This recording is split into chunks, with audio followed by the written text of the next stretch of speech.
하나님의 은혜가 오늘 아침도 함께 하시고 또 말씀으로 우리 승리하시기를 축복합니다. 우리 어제 아침에 그 1장에서 봤던 내용을 잠깐 생각해 보면은 그 북이스라엘 그 8대 왕 그 아합의 아들 여호사밧이 그 왕이 되어 가지고 온갖 아버지를 본받아 가지고 어떻게 보면 아버지 이상의 온갖 악을 행하는 그런 행위를 보았습니다. 그래서 그 행위 때문에 특별히 그 행위 가운데 우상 숭배에 너무너무 몰두하다가 하나님의 경고로 나중에 병이 드는데 그런 선지자 엘리야의 말을 듣고도 해결치 않았고 결국은 그 병으로 말미암아 나중에 죽게 되는 이런 사건을 우리 어제 아침에 말씀을 통해서 보았습니다.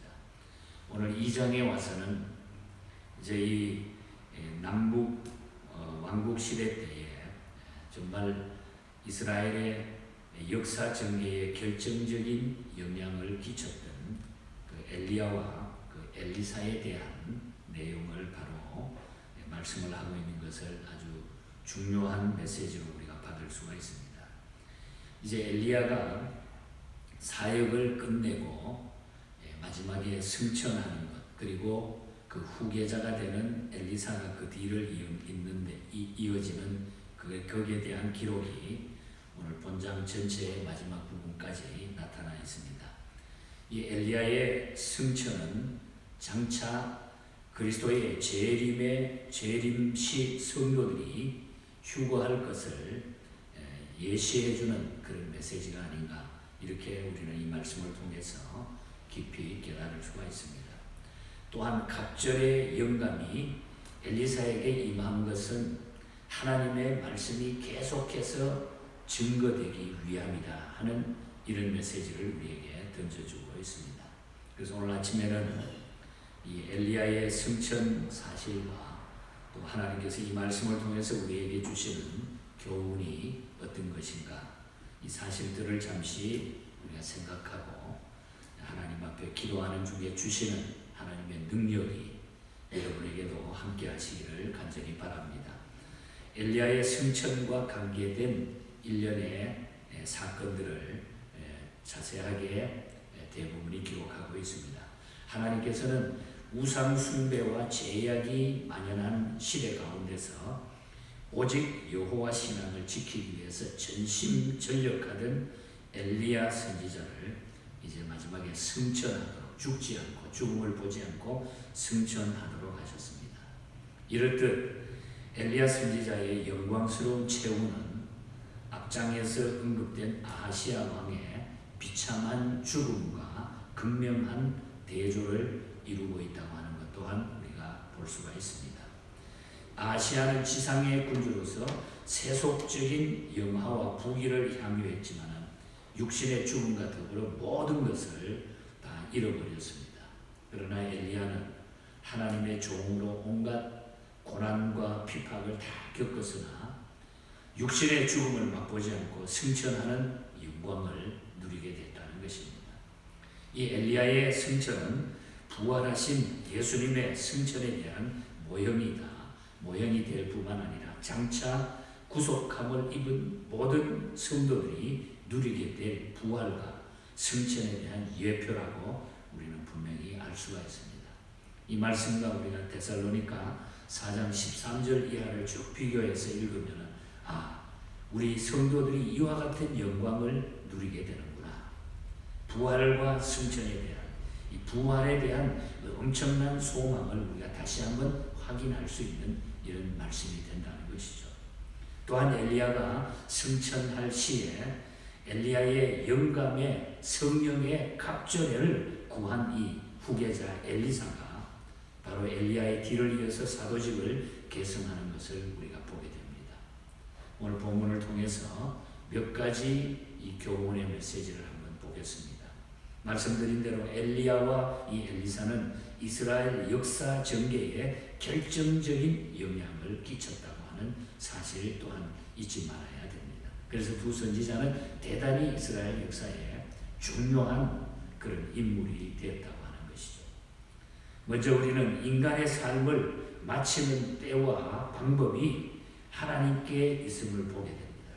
우리 인간이 이 삶을 마치는 때와 그 방법, 모든 방법이 하나님의 손에 달려있다. 그것도. 이걸 우리가 1절 말씀에 보면은 여호와께서 해리바람으로 엘리야를 하늘에 올리고자 하실 때에 그렇게 말씀하잖아요. 인간의 생과사의 때는 하나님께 있다고 하는 말씀이에요. 하나님께 있다는 말씀. 죽고 싶다고 해서 마음대로 죽어지는 것이 아니라는 것입니다. 하나님께서 부르실 때가 되어야 된다는 거죠. 그 부르심의 이 방법 또한 하나님께 달려 있습니다. 하나님이 어떻게 불러가시는지 그 방법도 하나님 손에 있다는 거죠. 하나님은 엘리야를 해릭바람으로 올려가셨습니다. 어떤 모양의 죽음을 맞이하든지 그 모든 죽음의 방법도 하나님께 달려있음을 우리가 알 수가 있습니다. 하지만 때와 방법 그런 것들은 그렇게 중요한 것이 아닙니다. 죽음을 맞이하는 자의 자세가 중요한 것이라고 하는 것입니다. 엘리야는 한 번도 엘리사에게 죽으러 간다고 말하지 않았어요. 내가 죽으러 간다 이런 말을 하지 않았어요. 그는 하나님이 부르실 때를 준비하기 위해서 길갈로, 베델로, 여리고로, 쭉 요단으로 계속 갑니다. 그런데 이 엘리사는 뭣도 모르고 계속 따라가는 것입니다. 인간은 순례자라고 하는 말입니다. 계속 가는 거예요. 하나님이 이 땅에 우리를 보내시고 우리는 인생길을 계속 가는 겁니다. 하나님이 보내시는 대로, 하나님이 하라는 대로 우리가 내 마음대로 사는 것 같지만은 우리가 사는 것 이 자체가 우리 마음대로 하는 게 아니라 순례자의 길이라는 거죠. 순례자의 길. 그러므로 인간은 죽는 것이 아니라 순례의 길을 마치고 영원한 본향으로 돌아가는 것입니다. 그래서 우리는 순례자의 길이 하나님의 손에 달려있다. 모든 때와 태어날 때, 죽음의 때, 모든 인간의 삶의 과정, 순례자의 길을 마치는 것은 다 하나님의 손에 달려있다. 우리가 아무리 아웅다웅해도 열심히 뭘 한다고 해도 그 자체가 전부 하나님의 손에 달려요. 여러분 믿으십니까? 네. 그 믿음으로 살면 우리가 사실 걱정할 필요가 없어요. 언제 우리가 하나님 앞에 가든지 걱정할 것이 없다는 거죠. 그리고 엘리사는 갑절의 성령의 영감을 구했다는 거죠. 갑절의 성령을 구했다. 9절에 보면. 그는 떠나는 스승에게 세상의 것을 구하지 않았어요. 물론 물질의 부여나 권세, 명예 역시 성도가 소유해야 될 것입니다. 중요한 것들이죠. 사실 이때 보면은 이 엘리야는 요즘으로 말하는 선지학교, 신학교의 교장하고 있는 사람이에요. 모든 영적인 문제의 최고의 우두머리로 있기 때문에 그 신학교 교장 자리를 나에게 물러주십시오 이렇게 말할 수도 있고 모든 하는 일에 대해 가지고 엘리사가 요구할 수도 있죠. 하지만 이 엘리사는 그런 것들을 구하지 아니하고 영감의 갑절을 구했습니다. 선생님이 가지고 있는 그 영감의 갑절을 나에게 주십시오. 오늘 우리도 엘리사의 구함이 반드시 있어야 된다는 거죠. 왜냐하면 갑절이나 더 죄가 많은 세상을 우리가 살기 때문에 갑절이나 많은 이 죄가 많은 세상을 살기 위해서 우리는 갑절의 성령의 영감을 충만함을 우리가 받지 않으면 안 됩니다. 그래서 이걸 우리가 늘 구해야 된다. 갑절의 영감을 구하는 엘리사에게 엘리야는 뭐라 그럽니까? 하나님이 나를 취하시는 것을 보면 그 일을 이루리라. 그것도 엘리야가 내가 하는 게 아니라 하나님이 나를 취하는 것을 네가 보게 되면 그 일을 네가 이루게 될 것이다. 하나님이 하실 것이다. 초대교회에 예수 그리스도의 승천을 끝까지 지켜보았던 자들은 다 성령의 충만함을 받았습니다. 성령의 충만함. 이 말은 무엇입니까? 우리 하나님 앞에 집중해야 된다는 거예요. 집중해야 된다. 우리가 16세기에 1600년도 아이작 뉴턴이라고 하는 사람이 만유 인력을 발견했습니다. 만유 인력의 법칙. 우리가 잘 알죠. 그때에 어떻게 이 만유 인력을 발견했느냐고 이 묻는 질문에 뉴턴은 이런 이야기를 합니다. 글쎄요, 남보다 더 주의력이 좀 깊었다는 것 외에 다른 비결이 없습니다. 그런 대답을 했습니다. 여러분, 우리가 이 말을 새겨보면 이와 같이 우리 하늘을 향해 남보다 더 눈을 향하는 성도가 갑절의 영광과 힘과 승리와 역사를 우리가 감당하게 된다는 것. 우리가 그냥 가만히 앉아있는 게 아니라 우리가 하늘을 향해 하나님을 향해서 남보다 더 눈을 향하는 성도가 될 때에 우리는 갑절의 은혜와 능력을 취할 줄 믿습니다. 여러분. 그래서 우리가 하나님 앞에 구해야 된다. 하나님 앞에 어려울 때 죄악이 많은 세상일수록 우리는 더 이 능력을 위해서 우리가 기도해야 된다. 그래야 우리가 살 수가 있고 능력의 사람이 된다. 그렇기 때문에 이 가시 돋친 꽃이라든지 어려움을 딛고 나온 풀들이라든지 이런 것은 강해요. 되게 강해요. 사막에 자라는 그 풀들 곳에 꼬챙이 같아요. 물이 없어도 살아가는 그 식물들, 사막의 식물들 보면은 우리가 보면은 정말 어떻게 저렇게 살까?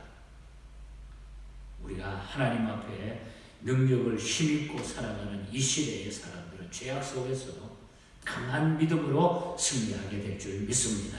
그래서 갑절의 영광을 우리가 구해야 된다. 끝으로 우리가 한 가지 더 교훈을 받고 싶은 것은 엘리사의 구하는 것은 어려운 것이었다 하는 이런 말이 나타나요. 10절에 보면 내가 어려운 일을 구하도다. 엘리야가 그런 이야기 나잖아요. 갑절의 영감을 달라니까 내가 어려운 일을 구하는도다. 갑절의 영감을 구한 엘리사에게 엘리야가 한 말입니다. 하나님의 것을 내 것으로 삼고 그것을 얻는다고 하는 것은 그리 쉬운 일이 아니라는 거죠. 신령한 것으로 체험받는 영감의 사람이 된다고 하는 것은 참으로 어려운 일입니다. 그것은 내가 노력해서 얻을 수 있는 것이 아니기 때문입니다. 하지만 여기서 우리가 중요한 메시지는 하지만 하나님의 것이기 때문에 하나님이 주시기만 하면 쉬운 일이라. 이게 하나님의 것이기 때문에. 그러므로 세상에서 구하기 어려운 것을 구하기 위해서 우리가 하나님께 가까이 나와야 된다.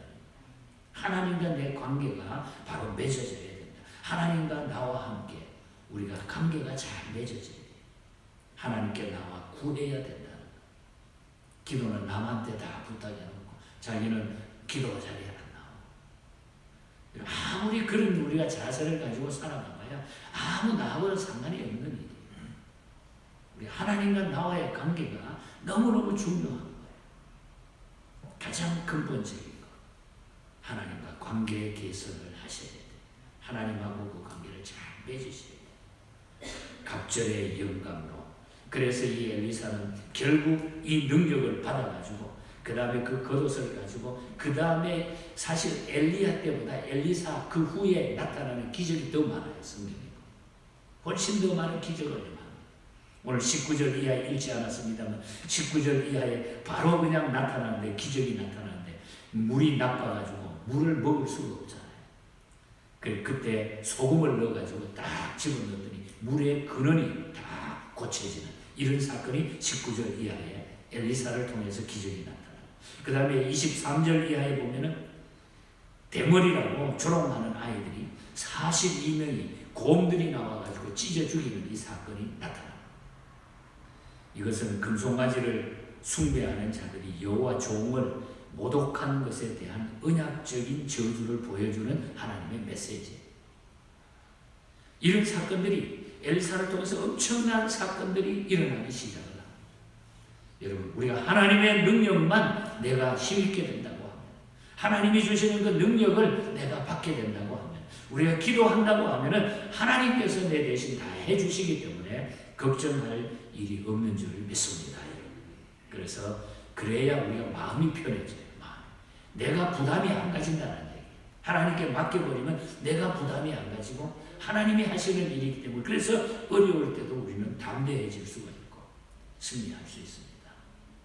이 믿음으로 여러분이 다 승리하시고 기도의 자리를 지키시고 여러분 인생길을 걸으면서 가장 중요한 게 무엇일까? 한번 곰곰이 어려울 때 여러분 생각들을 좀 해보셨습니까? 우리 하나님과의 관계입니다. 다른 데 있는 게 아니에요. 그 관계만 잘 맺어놓으시면 목사가 하는 것도 아니고 여러분 옆에 있는 와이프가 하는 게 아니고 남편이 하는 게 아니고 하나님하고 나와의 관계가 맺어지면은 다 술술술 다 풀어지고 마음의 평안과 소망이 넘치게 되는 것입니다. 이 믿음으로 승리하시고 이 어려운 때에 하나님이 주시는 내 개인에게 내 자신에게 주시는 위로의 메시지다 이렇게 생각하고 이 어려움을 딛고 다 승리하시고 우리 믿음의 성도로 멋있게 이 남은 생애를 살아가는 저와 여러분이 되시기를 주님 이름으로 간절히 축복합니다. 예, 우리 한번 같이 합심해서 기도하겠습니다. 이 사순절 기간에 주님과 나와의 관계 속에 주시는 메시지라고 생각하고 정말 하나님 오늘 이 아침에 나에게 부족하지만은 갑절의 은혜를 주시고 이 시대를 이길 수 있는 죄악을 이길 수 있는 갑절의 하나님의 능력을 우리에게 달라고 기도하시고 여러분 아픔과 상처와 힘든 일들 하나님 앞에 내려놓고 그것도 하나님의 손에 맡기시고 또한 우리 자녀 문제들, 가정 문제들, 우리 사업의 문제들, 여러 가지 직장의 문제들, 또한 우리가 병마의 문제들을 다 하나님 앞에 내려놓고 한번 기도하십시오. 그리고 이 사순절 기간에 주시는 예수 그리스도의 마음이 내 마음속에 차고 넘쳐서 어려운 이웃도 돌아볼 수 있고 우리의 마음에 평안과 소망이 임하게 해달라. 우리 교회를 위하여 여러분의 가정을 위하여 다 같이 함께 기도하겠습니다.